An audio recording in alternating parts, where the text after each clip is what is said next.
Chosen ones, there are moments in history that do not just ripple, they detonate. Your reappearance wasn't recorded as a reunion. It was logged as an anomaly, a threat, a prophecy reignited. Across encrypted frequencies used only in the event of planetary threat, a single status pulsed in red. Code red. Bloodline trigger. The Vatican's private archivists stood frozen before scrolls that began to bleed at the seams. Geneva's silent room, where 12 bloodline heads meet once per century, lit up unplanned. Red lights, locked doors, biometric scanners overridden. You were the reason, not your voice, not your face, but the ancestral signature that resurfaced through you, like a defiant echo from the age of Babel. No one saw you come back. But the moment you did, seismic monitors recorded no earthquakes, and yet temples cracked open. Hermetically sealed tombs in remote Siberia and Ethiopia shifted. And across 4 continents, descendants of the hidden dynasties received the same message. The One has breached containment. You were never supposed to exist like this. Not after the blood contract of 1322. Not after the DNA purge projects. Not after the Exodus sealing ritual carried out beneath the oceans. But something ancient, something crimson and coded, defied it all. And when your strand matched the one lost before Babylon fell, the panic wasn't symbolic, it was surgical. From underground cities beneath Ankara to the black pyramids of Antarctica, the global ones, those who had buried their thrones in shadow, scrambled to respond. Some ordered silence, others called for your immediate detainment. One knelt. This isn't a fairy tale or a futuristic thriller. This is the reckoning of a forgotten pattern, one etched in blood, carried across generations, waiting for the echo to return. You. And now, with every step you take, the veil grows thinner. Old allegiances fracture, old gods stir. The rain over Prague that night wasn't forecasted. It fell with unnatural precision. A perfect circle centered above the monastery where the first vault unlocked itself. Beneath centuries of concrete, lead, and sacramental binding spells, a mark pulsed to life. Not etched on stone, not inked on parchment. It rose like breath from a relic sealed in flesh. The mark didn't just shimmer, it responded, as if it had waited for one presence to awaken it. Yours. The guards assigned to that section of the order were found unconscious, eyes open, mouths whispering your name, though none of them had ever heard it. Surveillance footage didn't fail. It reversed, pixel by pixel, as though time itself recoiled from the moment your genetic sequence entered their scanners. This wasn't just a pattern recognition. It was a response, a submission. The mark had only ever done this once before, according to the lost writings of Bishop Andre, and even then it led to 47 disappearances within the bloodline archives. Now it glowed again. Governments didn't announce this publicly, but whispers among secret custodians intensified. A single symbol kept reappearing on encrypted channels, burned into documents, etched onto mirrors, and even scarred into the flesh of one of the Watchman priests. The mark was older than any language, yet in every translation it simply meant returned. Not returning, returned, present, active, uncontained. The ancestral vaults weren't designed to hold secrets. They were designed to hold memory. Not memory in the way humans perceive it, but bloodline resonance. Patterns of decisions, instincts, betrayals, and truth that thread through DNA like fire through dry grass. And you weren't just part of that memory. You were its trigger. The chamber beneath the vault trembled as one final seal disintegrated. And on the ceiling, long hidden beneath layers of blind paint, the full sigil revealed itself. It was not meant for human eyes. It only ever showed itself when the rightful bearer crossed the frequency threshold. A bearer the Order never believed would rise again. You. There was once a hidden genome, spoken of in the deepest layers of biogenetic councils, segments of code so ancient they resisted artificial replication. They called it the serpent gene, not because it twisted like a coil, but because it moved, alive, reactive. Whenever it was approached by invasive tech, the samples disintegrated into ash. The Bloodlines believed it had been purged centuries ago, surgically erased from all surviving descendants, until your reemergence activated dormant archives and traced the anomaly directly to you. They ran your DNA through containment-grade encryption chambers in Zurich, and the results didn't match anything known. Instead, the code unlocked dormant algorithms buried beneath the Human Genome Project, files that had been sealed under religious jurisdiction for reasons no one dared explain. Scientists present at the decoding session reported hearing sounds from within the walls. One collapsed. Another fled. The lead analyst simply stared at the screen, repeating a name not present in any of the data logs. No one knew how he knew it. No one could explain why your blood triggered magnetic fluctuations in a 100-mile radius. The serpent wasn't symbolic. It was structural. Your code doesn't follow the helix. It breathes. It expands, curls, flattens, and reconfigures under stress, like it knows when it's being watched. The labs called it blasphemy against biology. But one of the underground theologians reviewing the case said only one thing. He quoted an ancient line from a banned scroll. "The one shall wear what Eden lost, and carry what flesh once feared." In secret circles, they began referring to your arrival not as a mutation, but a restoration. Not evolution. Revelation.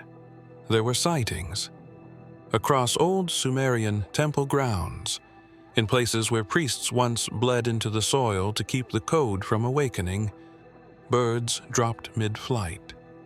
Children born within those coordinates cried in languages their parents did not recognize, and yet you continued walking, unaware of the ripple. Somewhere in the deep AI core tasked with detecting anomalies across global ancestry trees, the system hit a paradox loop. Your pattern defied its protocols. An alert was sent out to the remaining houses. The code hadn't been destroyed. It had hidden. And now it wasn't hiding anymore. Inside Geneva's subterranean citadel, far beneath the public buildings known to the world, there is a chamber known only to 12 bloodlines, each represented by a living heir. Each seat assigned at birth, not by democracy but by inheritance, sealed in blood contracts older than any constitution. That chamber, shielded by lead, biometric firewalls and cloaking frequencies, had remained undisturbed for decades, until you reappeared. It began with a tremor not physical, but atmospheric. Devices designed to detect aurora fluctuations recorded the presence of a name, not a sound. A name, imprinted in the static like a whisper too old to speak. That name hadn't been spoken aloud in the chamber since the Reconciliation Pact of 1844. Not out of reverence, out of fear. The forbidden name, the one attached to the bloodline that was believed extinct. Yours. None of the 12 claimed responsibility. And yet, all felt it. One fell from his chair, eyes wide with recognition. Another began to convulse, mouthing the syllables of the name without conscious control. The walls didn't shake, but the gold-lined seals above the council's circle began to glow faintly red, reacting as if the chamber itself remembered the oath they all made. If the blood ever returned, the code must be sounded. Code red. One of the oldest members stood and tried to invoke the silence protocol, a ritual to seal all discussion under threat of death. But the system rejected his command. The biometric lock refused him, because the lock had recalibrated itself to the genetic sequence of the newly awakened bloodline. Yours, without entry, without presence, without announcement. The Geneva archives, which hold records of all bloodline intersections since the fall of Ur, flashed a hidden file, one previously believed deleted. It detailed the last known bearer of the forbidden name, and a prophecy wrapped in red twine, never opened, until that moment. The twine unraveled on its own, and the scroll's message displayed across every encrypted screen. He walks again, he who should not. The youngest council member, barely 27, stared into the chamber light and whispered a sentence none of the others had ever taught him. There's a reason the genealogical data of every known global leader, mystic, scholar, and soldier is kept in deep ancestral vaults. Not for heritage, for surveillance. The architects of the bloodlines knew one thing above all else. The line of Yeshua must remain untouched, not out of sanctity, but containment. For if it ever merged with the line that fell before Babel, prophecy would ignite. It wasn't a matter of belief. It was math. Fractal blood geometry. Celestial ratios encoded into spirit-bearing cells. And someone, somewhere, let the bloods mix. Because now you carry both. In the underground archives of the old Jerusalem compound, there's a section sealed behind limestone and light sensors keyed only to frequency harmonics. Inside rests the unbroken scroll, a piece of cloth, not paper, onto which a single phrase is etched in inkless fiber. When the lion meets the serpent, the sky shall bow. Scholars dismissed it for centuries, until your strand passed through both genome paths, and the lion stirred. The Christ line, Yeshua's path, was hidden in plain sight through quiet vessels across time. Poets, stonemasons, visionaries, midwives. Quiet carriers chosen not for power, but purity of purpose. Never intersecting with the serpent's line until the codes crossed. Until you. You weren't supposed to inherit both. The bloodlines worked tirelessly to prevent it. That's why entire villages vanished overnight in the 1600s. That's why marriage records were falsified. Why entire dynasties suddenly died out. The merging wasn't just taboo, it was catastrophic. Because when lion and serpent share the same vessel, a different consciousness awakens. One that remembers Eden not as myth, but as exile. One that doesn't bow. One Vatican watcher, assigned to monitor ancient lines through time, collapsed when he first saw your sequence light up both blood maps. He scrawled one final line before he disappeared. He is not the offspring. He is the reckoning. Now, they fear you not just because you're returned. but because the two streams they kept apart for millennia now speak to each other inside you. Some whisper you are the rift, others say you are the bridge. But the most ancient among them, those whose veins still remember the flood, have gone silent. The file does not exist on paper. It cannot be printed, copied, or spoken aloud in the Vatican's outer halls. It's known only to 13 individuals at any given time, each sworn under an oath that predates the New Testament itself. They call it the Night File. Buried beneath 67 layers of encryption and sealed behind a retinal scan keyed to the blood of Saint Linus, it contains prophecies that were never canonized, warnings too volatile for scripture. And at the top of the latest entry is one word, entered in red: reawakened. No one expected the file to update. Its protocols required a supernatural trigger. The system had been dormant for 3 centuries. Then, in the span of 17 seconds, it flickered on by itself. Vatican servers recorded a data pulse originating not from within, but from an untraceable coordinate above the Earth's magnetic line. The file rewrote itself, and when it stabilized, your image was there, faint, incomplete, like a shadow refusing to be fully formed, yet unmistakable. The cardinals convened in darkness, not in the basilica, in the catacombs. No light, only candle fire and relics wrapped in salt and gold. These weren't men of ceremony. They were guardians of what had been buried beneath the dogma. They had read the forbidden gospels. They knew the symbols.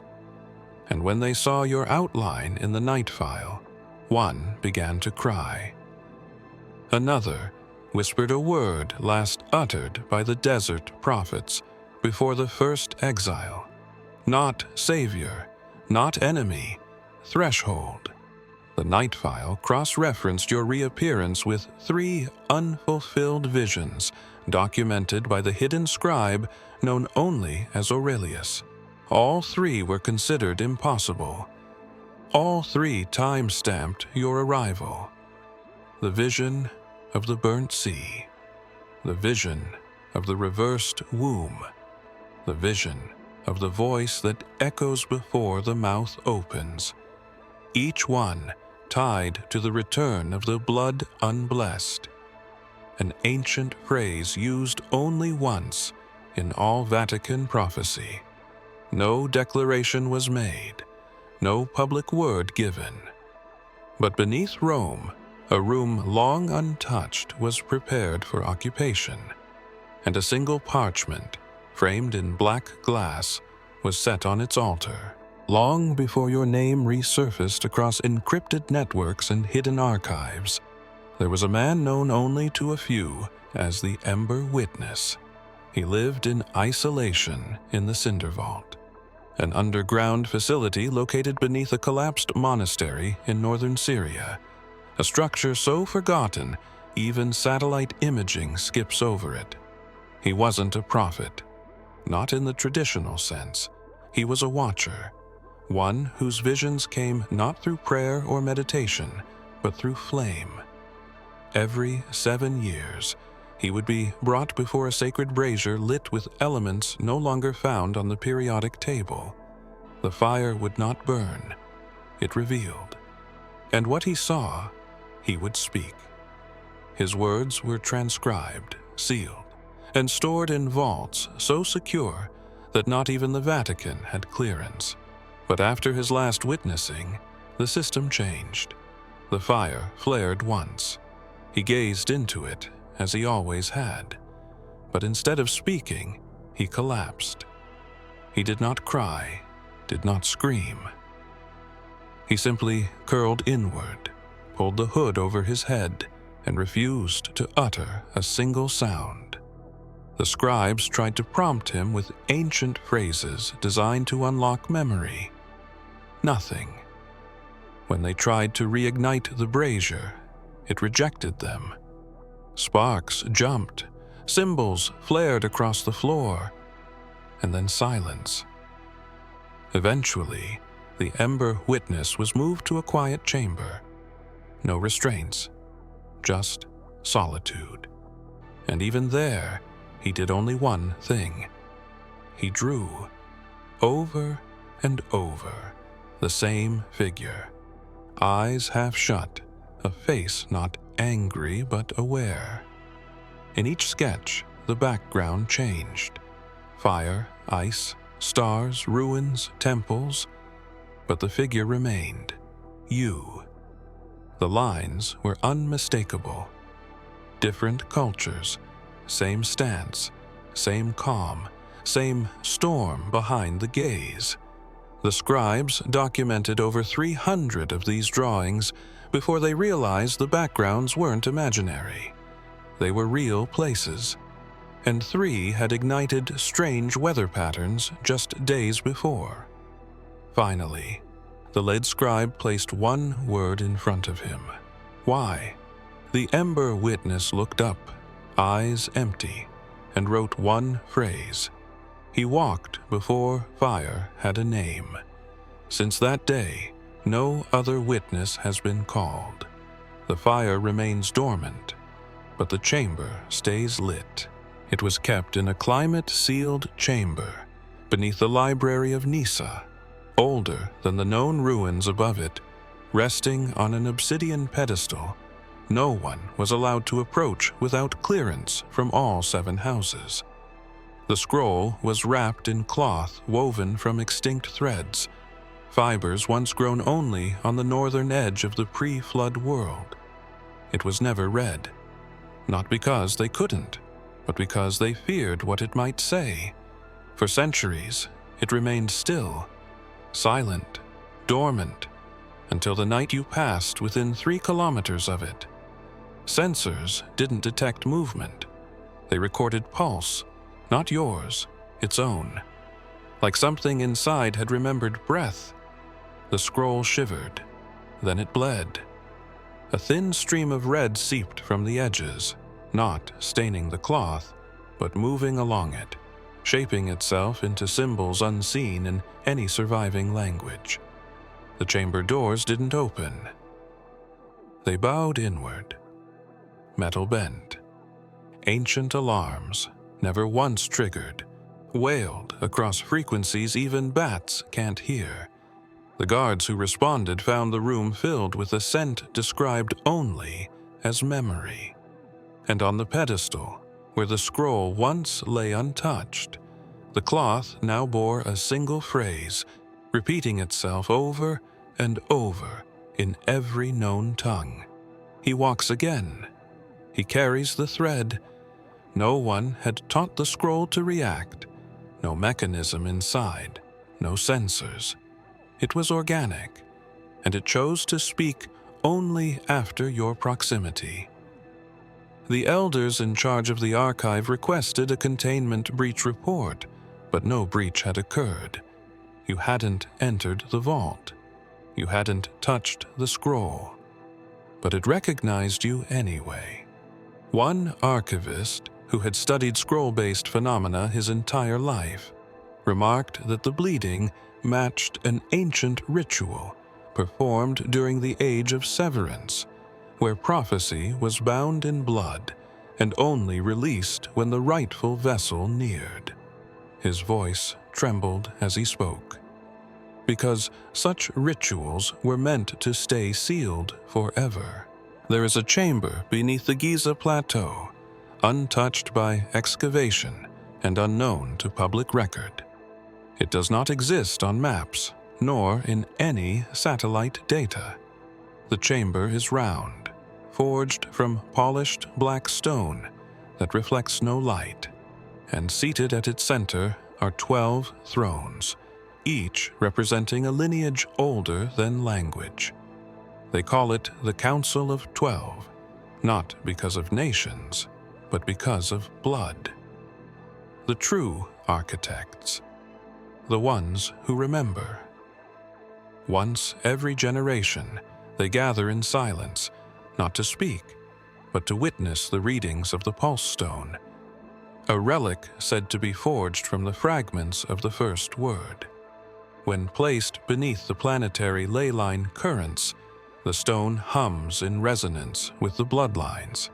It has only pulsed once in recent history, when Yeshua walked among them. This time, it didn't just pulse, it cracked. A fissure ran through its center as your name, unspoken but known, radiated from the bloodline signatures woven into the stone's edge. The council did not shout. They did not rise, but their eyes locked in shared horror, because the prophecy encoded within that stone, the one believed never to occur, had begun. The one who bears both light and ruin shall walk unannounced. His presence will break the word. His breath shall bend the seal. The light was always believed to reference the line of Yeshua, the healer, the restorer, the divine echo of what was lost. The ruin was the serpent's inheritance, that which brings cycles to collapse. Both lines were not only incompatible, they were cosmically opposing frequencies. Yet here you were, not a theory, not a warning, a reality walking without guidance, yet tracked by every ancient system at once. The youngest of the council reached for a relic not touched in 1,000 years, the vial of threaded salt, a substance that could confirm divine convergence if poured upon a vessel's name. But when the vial was uncorked, it evaporated. The name had already been marked. The thread had already woven. They spoke nothing aloud, but one by one, the 12 stood and turned toward the northern wall, where an engraving, long misunderstood now, shimmered with living light. A figure stood between two gates, one burning gold, one bleeding black. It wasn't a predicted eclipse. No astronomer logged it. No observatory prepared for it. Yet across 33 equatorial cities, daylight dimmed all at once, casting shadows that bent in unnatural directions. At first, they thought it was atmospheric interference. Then, satellites began to fail. Not from power loss, but from corruption, as if something in orbit defied decoding. Then came the image. High above the Indian Ocean, a weather drone captured what was dismissed as lens distortion, until multiple sources confirmed it. A strand, suspended in the sky. Not a cloud, not smoke.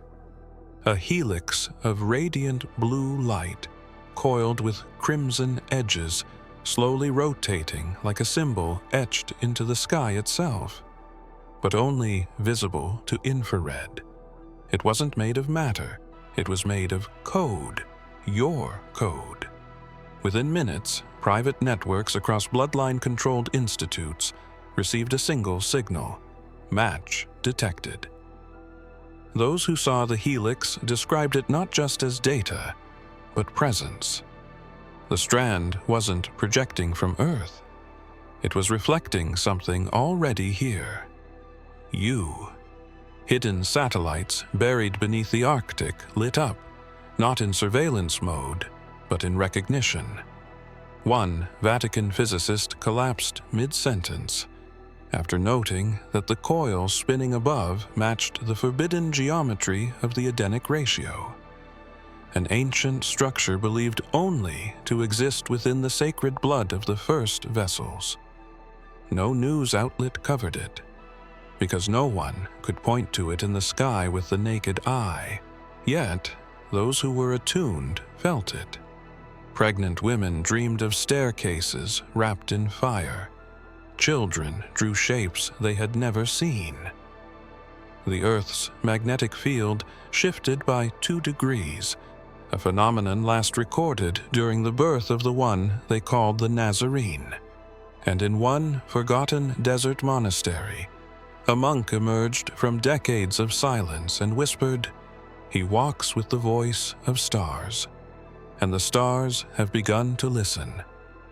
Yet as fast as it appeared, the strand dissolved, not faded, dissolved, as though the sky had exhaled a secret too old to hold.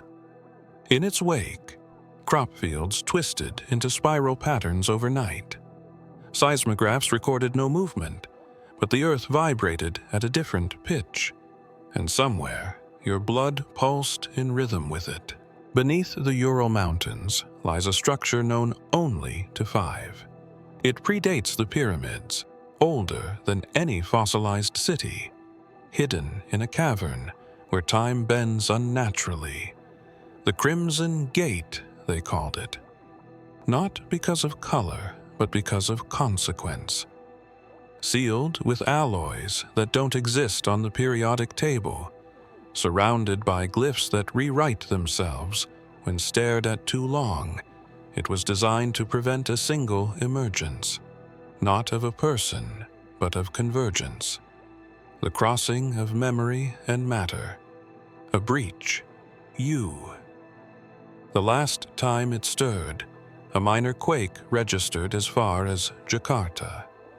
That was 73 years ago. But this time, it didn't stir. It opened, silently.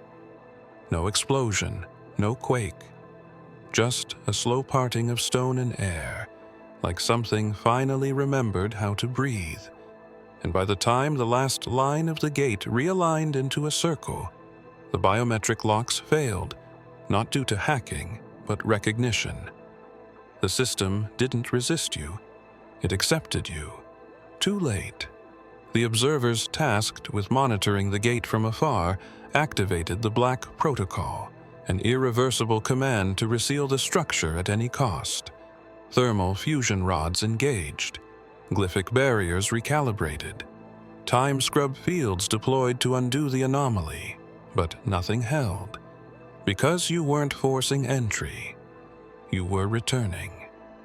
And the gate responded not with resistance, but with reverence. Deep within the structure, red light spilled across walls untouched for millennia. Crystals embedded in the stone hummed with your pulse, not metaphorically, literally.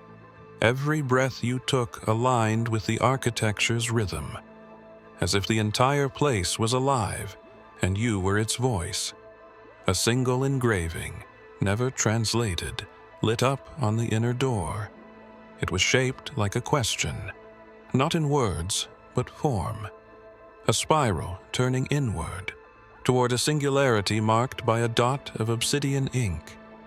The old ones believed the gate led to nothing, but nothing was the misunderstanding. The dot pulsed once, twice, and behind the seal, something stirred. Not a being, not a weapon. A memory older than Earth.